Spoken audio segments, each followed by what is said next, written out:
میں آج آپ کو وہ جگہ دکھانے کے لیے لایا ہوں جہاں سلطان محمود غزنوی کی آل کے زوال کا پہلا باب قلم بند کیا گیا۔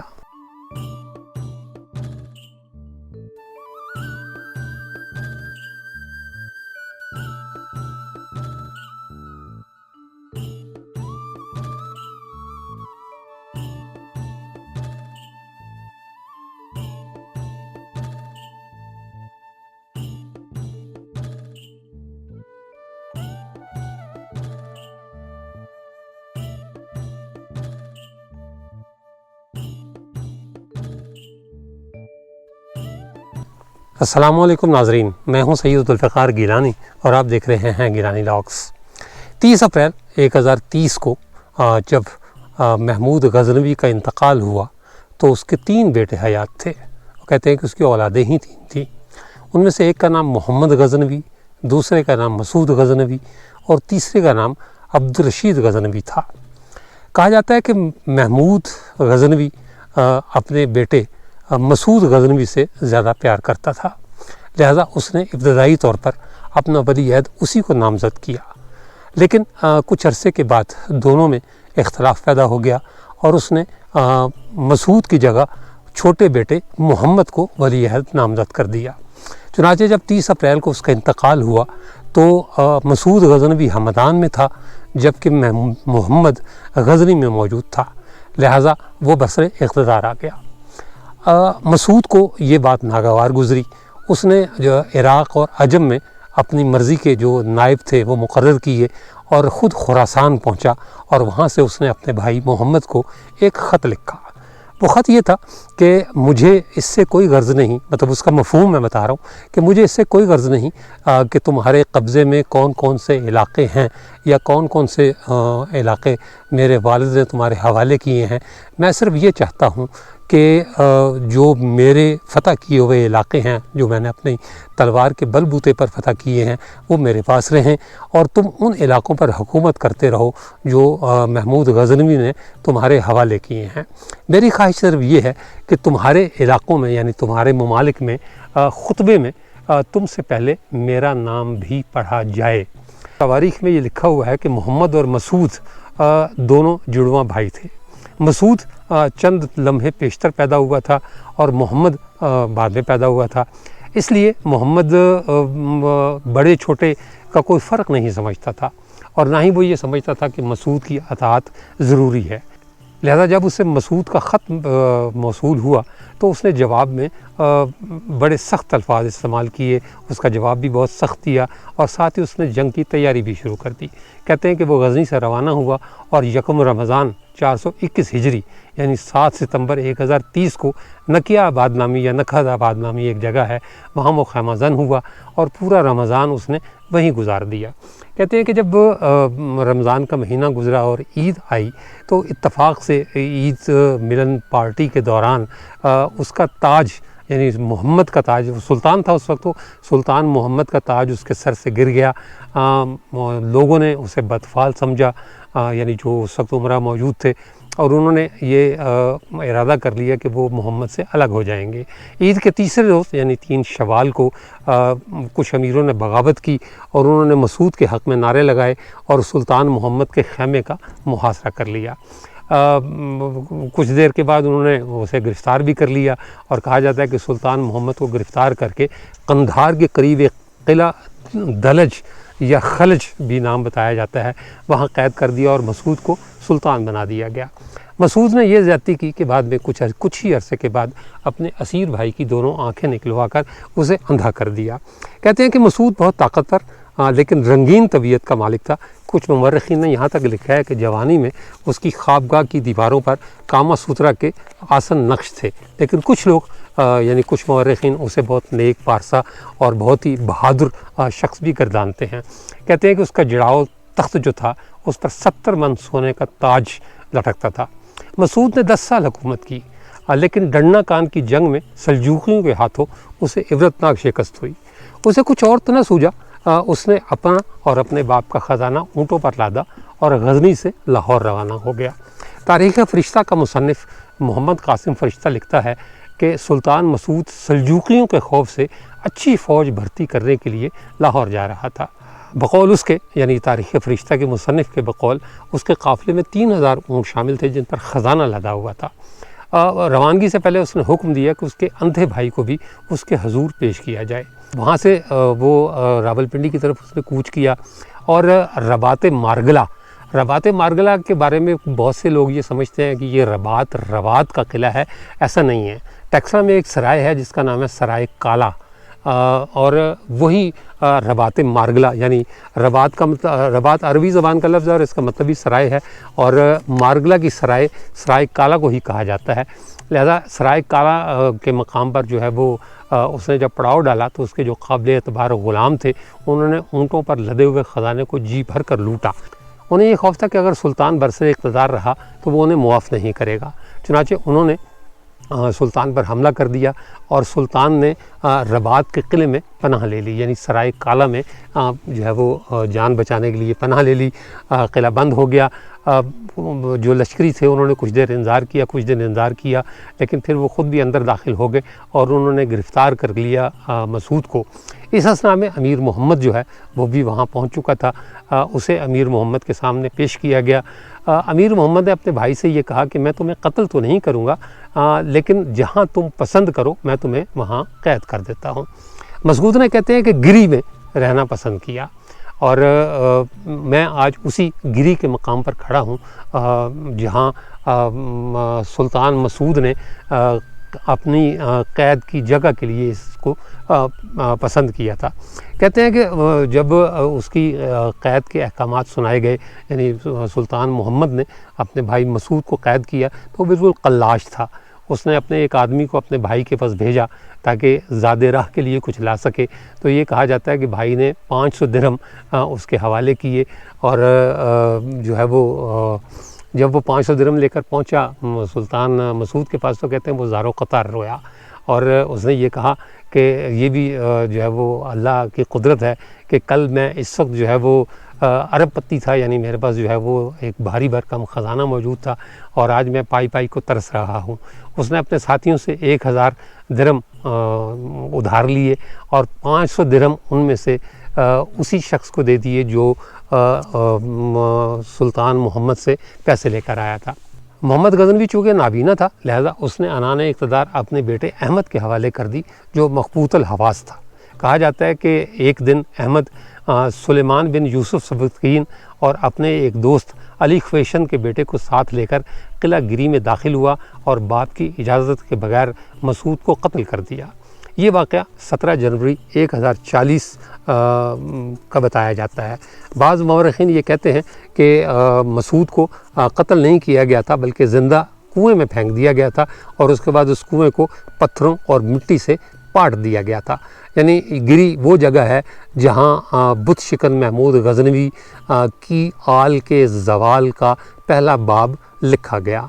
کچھ مورخین نے مسعود کے قتل کی جگہ کو شہباز گڑھی بتایا ہے اور بعض اسے راجہ گرا کا قلعہ قرار دیتے ہیں جو سوات میں اوڑی گرام کے پاس ہے اور اس کے کھنڈرات آج بھی موجود ہیں۔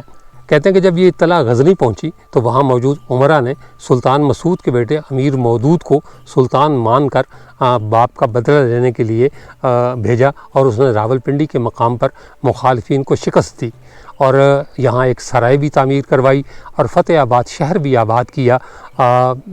کہتے ہیں کہ یہ بھٹیوں کے شہر راول پاوری کے پاس تھا جس سے بعد ازاں فتح آباد پاوری کا نام دیا گیا۔ یہ آثار ہیں گری قلعہ، اسٹوپا اور خانقاہ کے۔ اچھا، گری کے بارے میں جو جان مارشل نے کہا ہے وہ یہ کہتے ہیں کہ گری بدھ مت کی ایک خانقاہ ہے جسے قلعہ نما انداز میں تعمیر کیا گیا تھا۔ اس کا بنیادی مقصد دھرما راجی کا اور دیگر خانقاہوں میں رہائش پذیر بدھ بخشوؤں کو خراب حالت میں ایک پناہ گاہ میسر کرنے کا تھا۔ خانقاہ کی فصیل میں نصف دائرے کی شکل میں برج تعمیر کیے گئے تھے۔ خانقاہ کی جنوبی فصیل کے اب صرف مختصر آثار دیکھے جا سکتے ہیں۔ گری میں موجود خانقاہی عمارتیں 2 حصوں پر مشتمل ہیں۔ پہلا حصہ اے اور دوسرا بی ہے جس کی پیمائش 110 میٹر ضرب 55 میٹر ہے۔ اس حصے میں شمال کی جانب ایک بڑا اسٹوپا انتہائی مخدوش حالت میں موجود ہے جبکہ جنوب کی جانب ایک 20 کمروں پر مشتمل خانقاہ کے آثار موجود ہیں۔ خانقاہ کے آثار بہت بہتر حالت میں ہیں اور صحن کے چاروں طرف موجود کمروں کی تعداد 18 ہے